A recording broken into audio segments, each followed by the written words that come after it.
Thanks for staying with us. It's time for Red News, Blue News. Time for us to examine how a single story is framed differently.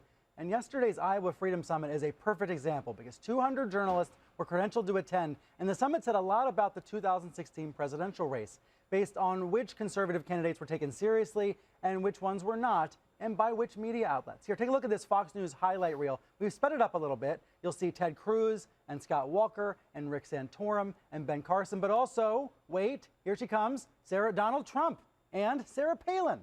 Then Rick Perry, Chris Christie, and Mike Huckabee. Now, notably, Mitt Romney, Jeb Bush, and Marco Rubio all skipped the event. But how journalists cover this field of candidates can be very revealing. I mean, should they take Sarah Palin seriously when she says she's seriously interested in running for president? Should they take Donald Trump seriously at all? On the topic of Trump, I don't think so. Let's pull up a Blue News clip. This is how Steve Kornacki buried a mention of Palin at the very end of an MSNBC segment this morning. I'm being told that Sarah Palin was there and has said she might run for president. Take that for yeah. There's a 1 in a million chance. There's a chance. Right. Yeah, exactly. 1 in a million. That's the optimistic. So overnight, Politico's Roger Simon wrote that the Republican Party's clown car has become a clown van.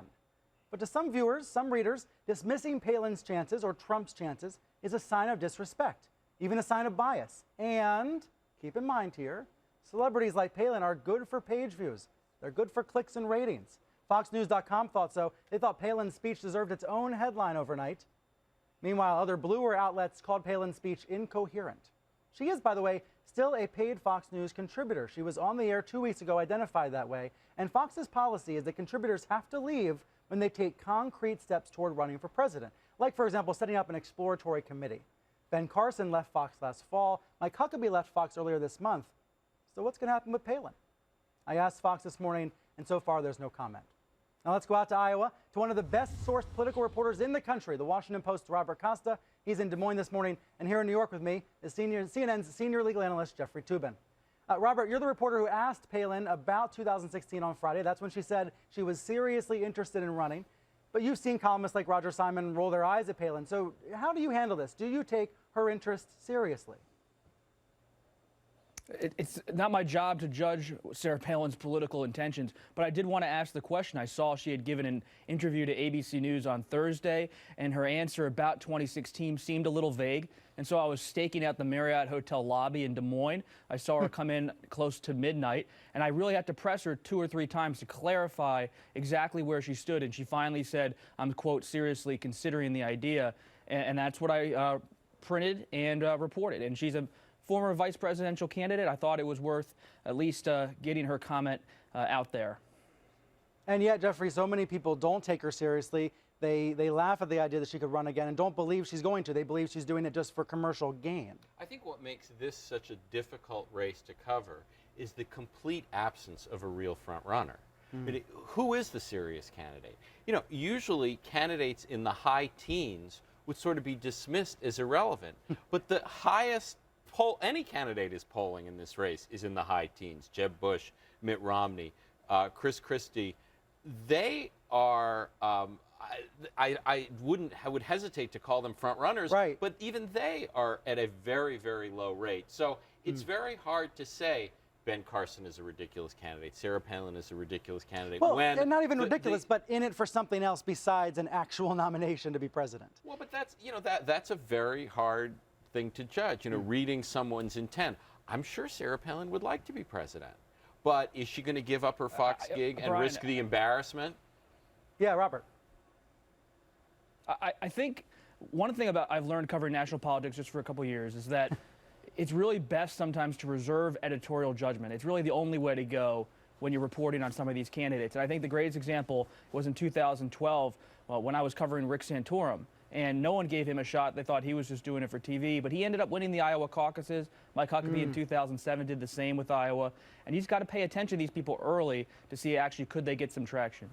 But, Robert, isn't the problem that you have so many candidates, you have to decide whom to cover? I mean, you have to decide which candidate to mention in a story. You can't mention all 10 of them. So you do have to make some sort of judgment about who's a serious candidate and who's not, right? That's true. And one thing I was watching yesterday with my colleague Dan Balls is not just who was there, but who really improved their standing? How was Ben Carson? He's maybe not on the radar for everyone, but what did he do to forward his candidacy? I thought Carly Fiorina was interesting. No one was talking about her. Few people there knew her, but she gave a very well-received speech about Hillary Clinton, and that's what you're trying to look for. Who's really pushing the ball forward for their own political future?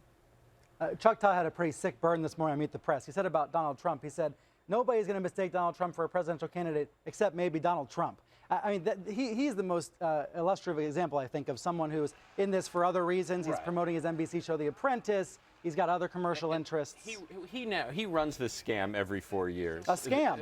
It's a total scam of pretending to run for president. I think this time around, fewer people will fall for it, and I think he is getting the ignoring, the disdain that he so richly deserves. It's a really interesting tension here. I mean, between what we're talking about, between that on the one hand, and then what you're saying, Robert, on the other hand, which is to keep editorializing out of it and report what these people are saying, and then let the voters decide in Iowa a year from now.